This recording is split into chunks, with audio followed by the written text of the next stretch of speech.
Imagine boarding a plane, ticket in hand, and instead of a standard seat, you find a narrow saddle. Something like a bicycle seat but without pedals. You look around and all the other passengers are standing just like you.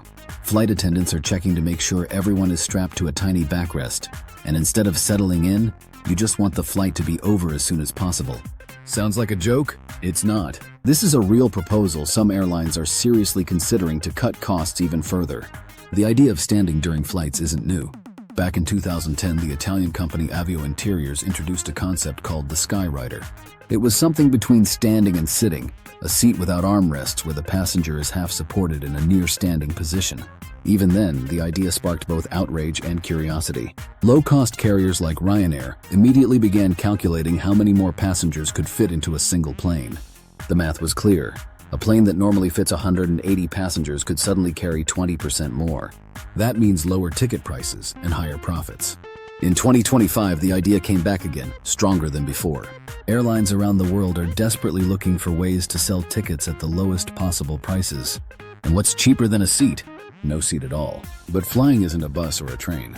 There's the matter of safety. Regulatory agencies like the European Union Aviation Safety Agency and the FAA still say a firm no.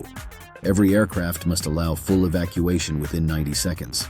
Every passenger must be securely fastened, and seats must withstand high G-forces in an emergency. Right now, that simply can't be guaranteed with vertical seating. But what if the rules changed? What if the pressure for cheaper travel forced regulators to rewrite the standards? History shows that people get used to less comfort surprisingly fast, if the price is right. Just look at how legroom has shrunk over the past 2 decades, how free meals have disappeared, how checked bags were pulled from base fares. Airlines are constantly testing how far passengers will go to save a few dollars, and so far that limit hasn't been reached. In 2023, Ryanair once again publicly stated that they would like to see standing seats on their planes. The Chinese low-cost airline Spring Airlines expressed similar interest. Airbus previously confirmed that they had researched layouts where passengers would sit back-to-back to save even more space. Everything is driven by economics. The human body is no longer the priority.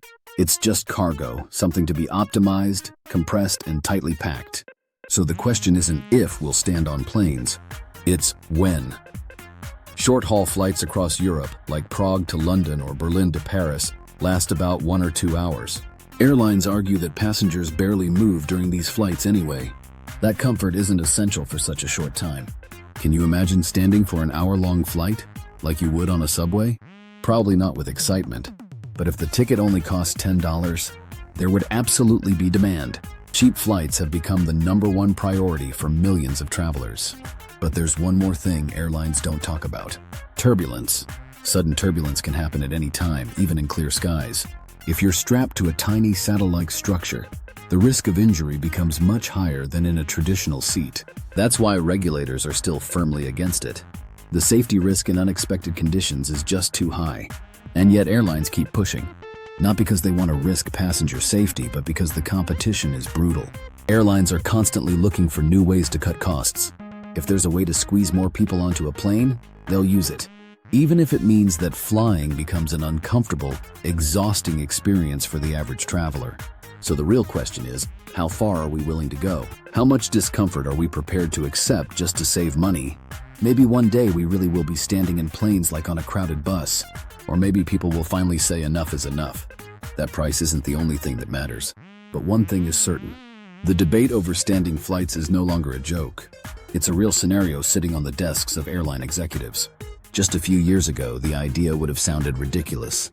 But today, it may be closer than anyone thinks. Subscribe us for more videos.